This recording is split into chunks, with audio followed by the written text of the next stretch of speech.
right, it is a cool morning here in South Georgia, about 35 degrees, high humidity, no sun, got a little breeze blowing down through here, but it could be worse, could be snowing. But normally I don't give a lot of thought to the videos. It's whatever clicks in my head, a little squirrel cage up there, and then I just kind of let it roll out. This one's a little different, so bear with me. I guess last Saturday, about a month ago, I had a fella reach out to me, wanted me to talk about something I ain't really ever talked much about. Case I worked good 15 years ago. A lot of documentaries done on the case, books done on the case, and I've always just, I don't know, just it is what it is. You know what I mean? I'm out there, and it's back there. So I spent 13 hours with him on Saturday, and kind of deep dive back into that file. And then Tuesday, today's Friday, Tuesday, I ended up spending 3/4 of a day with him at least. And at one point I explained to him that many years ago I wrote a piece that's in one of the books. I don't remember which book. And it was about being a witness and a player. And a lot of times in life we're a player or a witness, but I'd prefer to be the player. I'd prefer to be in the thick of it. And I don't mean the action. That never take it that way from me. It's not about the action. It's to be all wrapped up in the junk and the emotions, and you're at the front of the stage, at the front of the audience. You're right at the stage. You can feel everything. You can see everything. And I've written about how people sit in the audience, at the beginning, the middle, and the end, and I'm that guy that wants to sit at the very front, not for the action. Nah, I want to feel it. I want to feel it all. So I explained to that fellow that that's kind of how I do it. You know what I mean? And so I kind of deep dived. I remember being trained in this, but hell, I can't remember stuff. And so basically, it's called an observer memory. And so the best way for me to do clinically break that down is that it's like me looking down here. I know there's dirt under them pine needles. And if I scrape them back, there's the dirt. So most days since I worked that case, it's just pine needles. And then this fella come along and he said, "Hey man, let's go look at that dirt under them pine. I know it's there. I don't avoid it." And I'm like, okay. So that's what we did for 13 hours. And then that's what we did Tuesday. Now the result of that is a lot of dirt down there now. Pine needles ain't there. Was it painful? To a degree. And it's a complicated case, and it doesn't really matter for what we're talking about. For me, it's always the puzzle. And all I can say is that the case was solved, but not the puzzle. The puzzle never got solved inside my head. The case was solved, and then some may not understand what I'm talking about. But a lot of things in life end, the puzzle's never solved, and it goes into the brain wanting to complete things. So for me, it was never complete.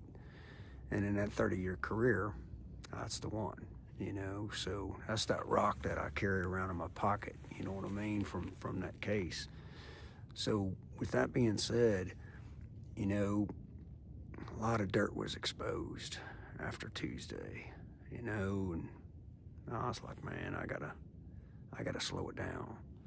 So last night, or yesterday, late afternoon, I left the house, come over here to the farm, me and the baby, that's our dog, and I'm gonna tell you now, the baby is spoiled rotten, and I'll spoil a dog as long as it's a good dog, it's got manners, and it's respectful. But if it's just a dog that ain't got, I ain't gonna spoil it. But the baby's spoiled, but she's a good dog. I mean, she's just spot on.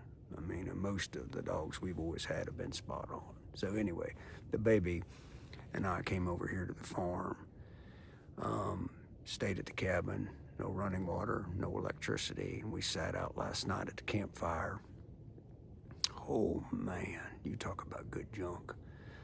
Just sat there. It was cool, a little too cool for me. And I brought the baby a bone to chew on, and she sat down on the ground there and chewed on her bone, and I could hear her crunching on that bone and the fire crackling, and I busted the pipe open from the beavers, and don't get me started on beavers, and I could hear the water running. I had God's sound machine going, and man, it was like a 3/4 full moon. I mean, you talk about the junk. And just slowed it down. Now again, I wasn't with my wife, I wasn't with the 2 boys, but they get it because we've had these conversations. I need that. I just need to slow it down. I just need to focus on the dirt, and so if you want to research it, it's called the observer memory. And there's probably professional people out there that would say, well, he's disassociating from it. I don't think so. I don't avoid it. I'll talk about it. It's just not an everyday conversation, and so part of what you need to do, you're like, well, I don't want to go back there. It's painful. And I was kind of that way when the guy called. I was like, nah, I'm good, but maybe it's time, right? Maybe the timing is right for me to step up to that plate, swing at that ball coming at me hard, I told the fella, I said, it ain't going to fix what's inside my head, but maybe people need to know other things. Maybe the timing is right. And we talk all the time about the importance of timing. But for me, I knew going into it that it would push a lot of them pine needles back, and there'd be a lot of exposed dirt. So what do? I fall back on my system, and I slow things down, and I embrace the simplicity of no electricity, no running water, a campfire to keep me warm, not all the modern technology, the simplicity of a dog just chewing on a bone. And if you got a dog, man, when they chew on a bone, I mean, they just on it, right? And I was kind of that way when I worked some cases. I chewed on that bone hard, and I stayed on it, that passion. And I love the passion of a dog chewing on a bone. I got grounded again, got back to the simple things in life, slowed it all down, and then crawled up in this tree this morning. I mean, my hands are hurting. I got a little, almost dropped it. I got a little hand warmer going, and I'm going to get down here in a little bit. I'm going to go back to the cabin and see the baby, and I'm going to change clothes, and I'm going to go for a run. My running route actually goes right through this little rip right here, and then I'm going to suit up and get on somebody's property and do what I do, just be a damn hog trapper. So I hope the video helps. I hope you understand that it's called an observer memory. So you're standing here looking at that, and that's okay. But if someone asks you to engage in it, you don't hesitate, you engage. And there's people that I run into a lot that will ask me about the case. I don't avoid that conversation. I've just avoided the conversation with a camera in my face, and we ain't got to that part yet. Me and this fella just talking. I've avoided that part because, I don't know, I just don't really want to put my junk out there like that, So I'm going to get you off my high dollar camera mount. I'm going to buzz you around. I'm going to show you something about a pine tree down here. And then we're going to wrap it up. So here we go.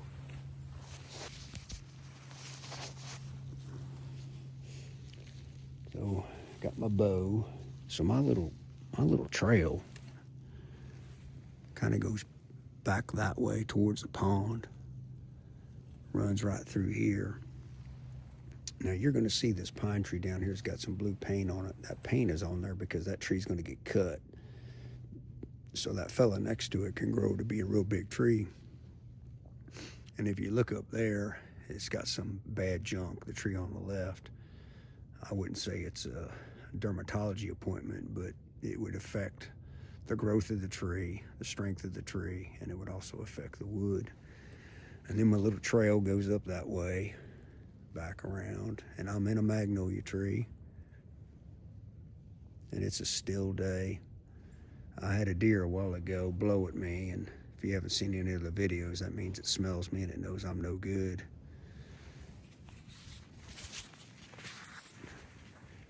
So this is one of our bow stands. If you saw the video where we had a little accident, so we've replaced the cables on this one, so we cook them with gas now. So who am I today?